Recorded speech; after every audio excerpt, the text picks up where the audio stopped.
जी हाँ दोस्तों, बिहार में बीजेपी बेकाबू, शाह आए पार्टी संवारने, लेकिन नेता क्यों छोड़ने लगे पार्टी।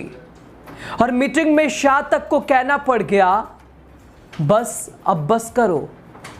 आखिर क्यों बिहार में बीजेपी की मुश्किलें बढ़ती जा रही हैं, बीजेपी बिखरती जा रही है।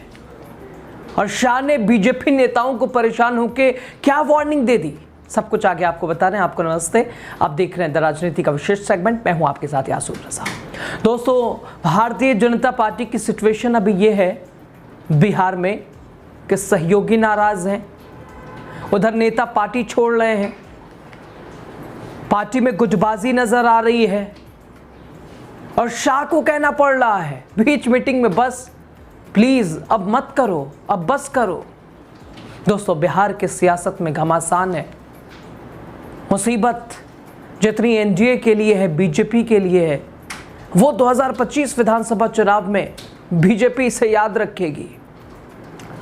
भारतीय जनता पार्टी खुद अपनी ही चाल में उलझ गई है, फंस गई है।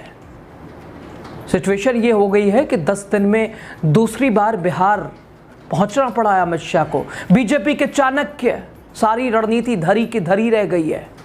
10 दिन में दूसरी बार बिहार, आज भी बिहार में ही है शाह साहब। शाह साहब आए थे संगठन को एकजुट करने, मकसद था संगठन को, पार्टी को एकजुट करना, पार्टी के नेताओं को एकजुट करना, कार्यकर्ताओं के अंदर उत्साह भरना, लेकिन हुआ ठीक उल्टा। मीटिंग में ही सामने आई खुली बगावत। जी हाँ दोस्तों, सही सुन रहे हैं आप, और वो भी शाह साहब के सामने।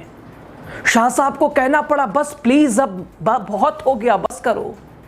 दोस्तों, बहुत गंभीर स्थिति में इस वक्त भारतीय जनता पार्टी, एनडीए, एक तो सीट शेयरिंग वो मुसीबत, सहयोगी अलग आंख दिखा रहे हैं, सहयोगी नाराज है। नीतीश कुमार के अपने कह दिया उन्होंने कि भाई मुझे इतनी सीट चाहिए तो चाहिए, बाकी आप किसी को कितनी सीटें देनी है वो आप जानो। और चिराग पासवान के अपने लक्ष्य, जीतन राम मांझी के, यानी बीजेपी अभी इसी में उलझी है। सीट शेयरिंग बहुत बड़ा, और यहां तक खबर अब यह है कि अब चुनाव की तारीखों का जब ऐलान हो जाएगा उसके बाद सीट शेयरिंग, ये कुछ समझ नहीं आ रहा भारतीय जनता पार्टी का। और ये भी सूत्र कह रहे हैं कि भाजपा को डर है कि अगर सीट शेयरिंग या फिर प्रत्याशियों के नाम का कुछ ऐलान हुआ, कुछ टिकट फाइनल हुआ, तो जो नाराज हैं, जो पार्टी से पहले ही नाराज हैं, नाराजगी है, जिनको वो छोड़ के पार्टी चले जाएंगे।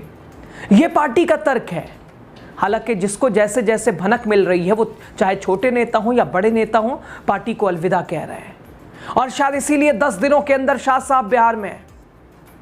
दोस्तों, एक तरफ तो वो सीट शेयरिंग वाला इशू, सिरदर्द बीजेपी के लिए, दूसरी तरफ पार्टी के नेता पार्टी छोड़ रहे हैं, बगावत, गुटबाजी। यहां तक शाह साहब को बिहार में डेरा डालना पड़ रहा है। हाँ दोस्तों, 10 दिन में दूसरी बार पटना पहुंचे हैं, अलग अलग जिलों में जा रहे हैं, अलग अलग नेताओं के साथ बैठकें कर रहे हैं, कार्यकर्ताओं को मंत्र दे रहे हैं कैसे चुनाव जीतना है। टारगेट बस यही है बीजेपी का कि कैसे बिहार में अपना मुख्यमंत्री बनाया जाए। हालांकि जरूर गठबंधन सरकार है, लेकिन बीजेपी संतुष्ट नहीं है, खुश नहीं है नीतीश कुमार से। वो चाहती है कि पहली बार ऐसा हो कि हमारा मुख्यमंत्री, हम बड़े दल अपने इस अलायंस में बन के निकले और अपना मुख्यमंत्री पेश करें। लेकिन शायद वो सपने टूटते अभी से दिखाई दे रहे हैं। दोस्तों, एक तरफ अमित शाह आए थे दिल्ली से पार्टी जोड़ने, पार्टी टूट रही है, पार्टी मजबूत करने की कोशिश करने आए थे अमित शाह। इधर 3 बार के विधायक, 2 बार मंत्री रहे बृज किशोर बिंद ने पार्टी को अलविदा कह दिया है, पार्टी को छोड़ दिया है। और जानते हैं आरोप क्या लगाया है? आरोप लगा दिया है उपेक्षा का। 3 बार के विधायक, 2 बार मंत्री रहे बृज किशोर बिंद, जो कि एक अच्छी छवि, एक अच्छी इमेज, एक अच्छी पहचान, लेकिन अब भारतीय जनता पार्टी छोड़ आरजेडी का रुख कर चुके हैं। दोस्तों, भारतीय जनता पार्टी जो कि न जाने कितनी चीजें अपने बारे में कहती है, ये वो तस्वीरें, सिर्फ तस्वीरों तक ही। लेकिन पार्टी का एक कद्दावर नेता कह रहा है, आरोप लगा रहा है कि उपेक्षा, पार्टी पर उपेक्षा का आरोप। समझ रहे हैं आप, देख रहे हैं। और लगातार बगावत आप आर.के. सिंह को कई दिनों से सुन रहे हैं, देख रहे हैं। साफ कह रहे हैं, सम्राट चौधरी हो, संजय जायसवाल हो, दिलीप जायसवाल हो, मंगल पांडे हो, स्पष्ट करें आरोपों को, एक तरह से बताएं, समझाएं लोगों को, या इस्तीफा दे दें, पार्टी छोड़ दें। और एक तरफ ये सिचुएशन, पार्टी के बड़े नेता, और बड़े तो बड़े दोस्तों, जो जिले स्तर के नेता हैं वो भी पार्टी छोड़ रहे हैं, वो भी पार्टी को अलविदा कह रहे हैं। और आपने एनडीए सम्मेलन का हाल देखा है, कॉलर एक दूसरे की पकड़ रहे हैं, चाहे बीजेपी के हों, चाहे एलजेपीआर के हों, जेडीयू के हों। टिकट को लेके 2020 की रंजिश ऐसी है कि इस बार पार्टी एकजुट सम्मेलन होता है, एनडीए सम्मेलन कार्यकर्ताओं के लिए, पार्टी को एकजुट करने के लिए, अलायंस को मजबूत करने के लिए। लेकिन तस्वीर, कुर्सियां चलने लगती है, टेबल टूटने लगते हैं, माला बिखरने लगती है, कॉलर पकड़े जाने लगते हैं।